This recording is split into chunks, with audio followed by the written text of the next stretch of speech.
ওরে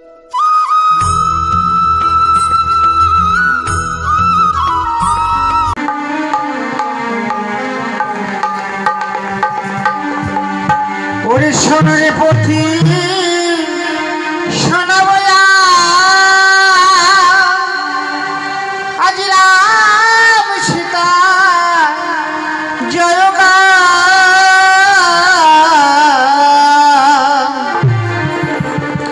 ওরে কেমন করে ডাকলে তারে সারা দেয় সে ভগবান। ওরে সোনারে পথে শোনাবো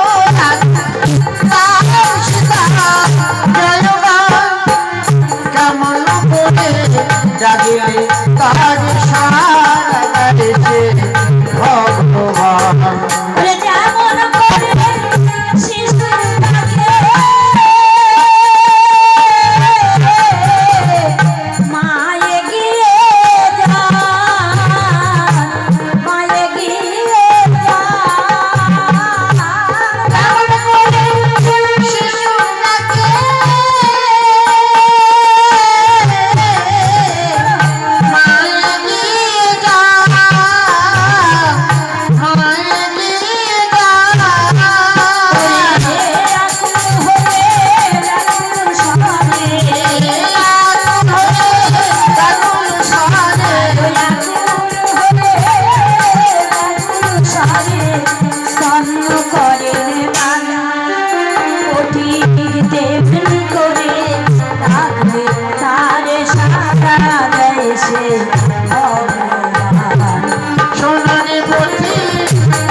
রাধে মহিরাবন আমার সিংহাসনে বসে চিন্তা করছে, একে একে আমার রাক্ষসকুলে সকলকে উদ্ধার করেছি। পাতালে আছে আমার পুত্র মহিরাবন, সেই মহিকে আমাকে উদ্ধার করতে হবে। তাই রাবণ আমার মহিরাবনকে স্মরণ করলেন কেমন ভাবি, মহি মহি বলে রাবণ ডাকিতে লাগিল, পাতালে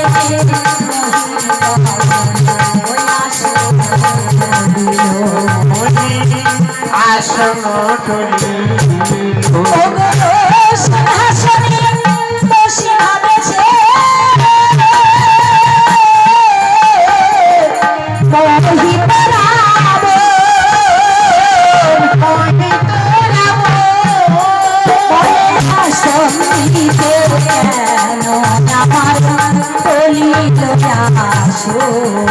আর আমার করিল মহিলা বেন আমার পাত্র মিত্রগণ সহ বসে আছে। এমন সময় যখন আসনখানা টলে উঠেছি, এই আসনখানা টলে ওঠা দেখে পাত্র মিত্রগণকে ডেকে বললেন, পাত্র মিত্রগণ হঠাৎ আমার এই আসনখানা টলে ওঠার কারণ কি তোমরা বলতে পারো? মহারাজ, আমার মনে হয় আপনার অনেকদিনে আসন, ওই আসনের নিচে ঘুঘুরে পোকা বাসা বেঁধেছে, আর এই ঘুঘুরে পোকা যতই নড়াচড়া করছে না, হ্যাঁ আপনার আসনখানা ততই চলছে। মহিরাবণ বললে, শোনো পাত্র মিত্রগণ, কেমন করে আমার এই আসনের নিচে ঘুঘুরে পোকা বাসা বেঁধে আছে আমি তো নিজেই গণনা করতে পারি, আমি একটিবার গণনা করে দেখব। এই কথা বলে মহিরাবণ আমার গণনা করে বললে, শোনো পাত্র মিত্রগণ, আমি গণনা করে দেখলাম লঙ্কাতে আমার পিতা দশরথ আমাকে স্মরণ করেছে, আর এখন আমাকে সেই লঙ্কাপুরে যেতে হবে, ততক্ষণ তোমরা আমার এই পাতালপুরি খানা রক্ষা করবে। তাই মহিরাবণ আমার লঙ্কাপুরে যাত্রা করেছে, সে কেমন ভাবে। ওই ও চলিল মহিতে সেই ভুবন হারণে হরিতে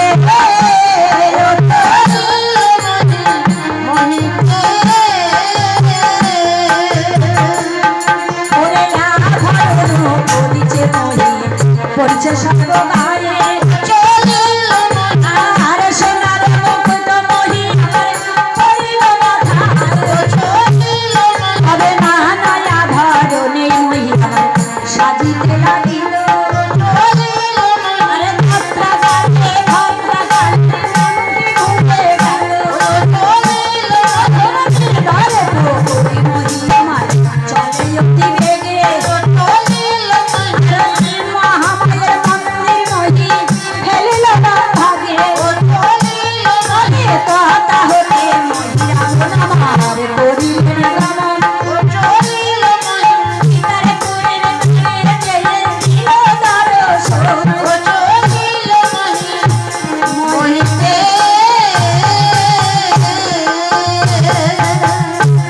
মহিরাবণ আমার যখন পিতার পুরের দ্বারে এসে উপস্থিত হয়েছে, চিন্তা করছে আমি কেমন করি পিতার সঙ্গে সাক্ষাৎ করব। তাই ক্ষণকালে চিন্তা করে বলছে, ও গো দ্বারে দাঁড়াইয়া মহি আমার ছাড়ে হুঙ্কার, এবার দ্বারে দাঁড়াইয়া মহি ছাড়ে হুঙ্কার, আর হুঙ্কারের শব্দে লঙ্কা কাঁপে থরথর। মহিতে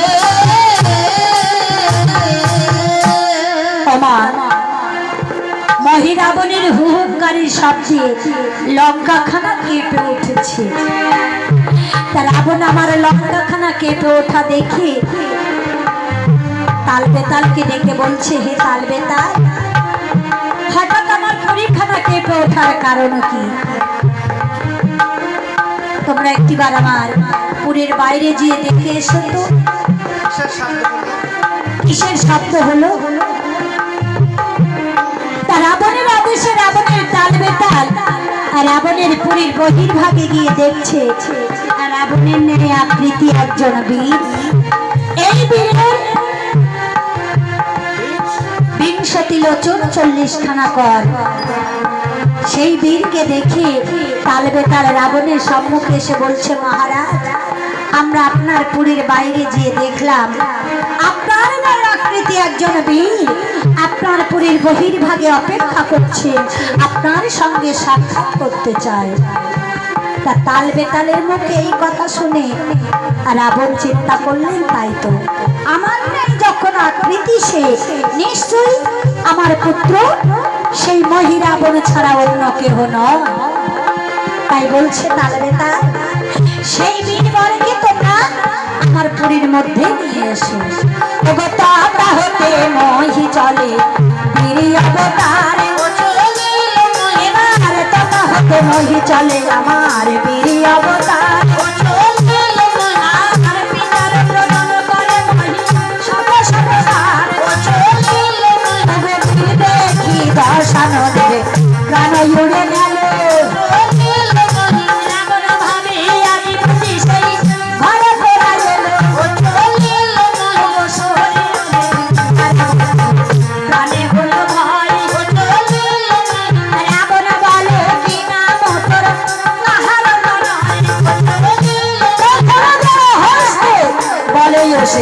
মোহিত রাব দেখো মহি নাম ধরি আমি সেই তোমার নন্দন।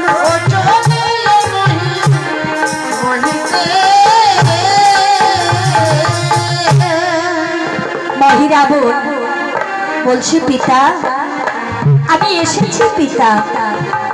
রাবণ বললেন ওরে ওরে পুত্র মহি তুই তুই আমার লঙ্কায় এসেছিস। মহিরাবনে বলছে পিতা আমি লঙ্কায় এসে আপনার এই ভগ্ন অবস্থা দেখছি কেন লঙ্কা কে করিল লঙ্কার এমন দশা। রাবণ বললেন পুত্র মহিরে ওরে আমার লঙ্কার ভগ্ন অবস্থা কে করেছে আমি আমি তোমার কাছে বলছি শোনো মহি। অগ দশরথ নামে রাজা জন্ম সূর্য বংশে। দশরথ নামে রাজা জন্ম সূর্য বংশে। অগ সত্যকালীতে দুই পুত্র রাজা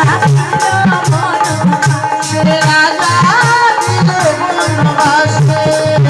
আর জ্যেষ্ঠ পুত্র রামচন্দ্র আর লক্ষ্মণ পিতৃ সত্যকালীতে তারা বলে পঞ্চবটিতে কুঠিরে বাঁধালে হইল সন্ন্যাসী।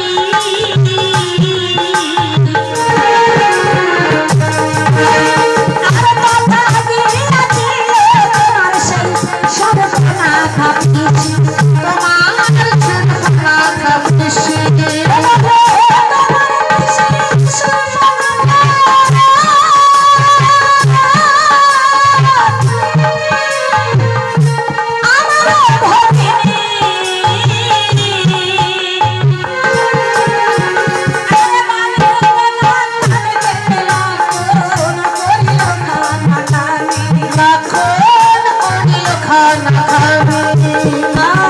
সেই কোটেতে করিলাম আমি রামের রামনি।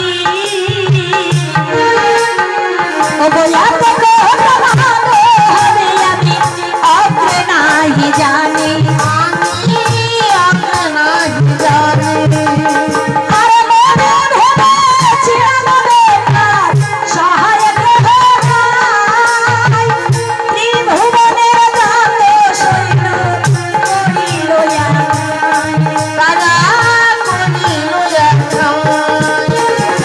নাহি দেখি বনে পশু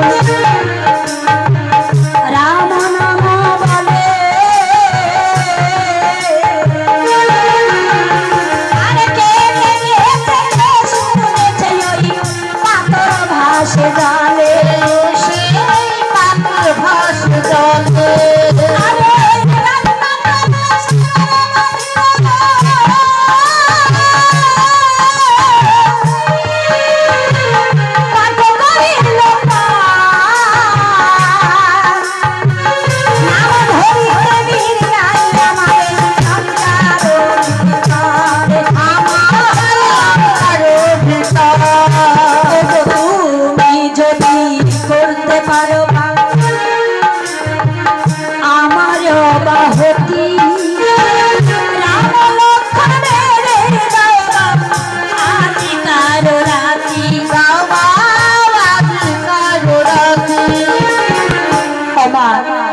রাবণের মুখে এই কথা শুনে মহিরাবণ চিন্তা করছেন সে কি পিতা আমার জানে না রামচন্দ্র যে গোলকের হরি। হরণ করতে প্রভু ধরাধামে এসেছে। তাই মহিরাবণ বলছে, পিতা তুমি কি জানো না পিতা,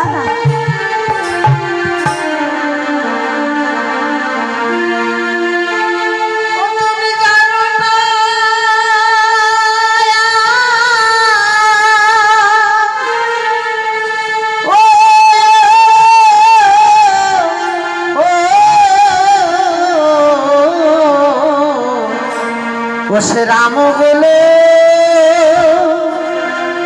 মা ভগবান, ওগো পিতা, ও সে ওগো শ্রীরাম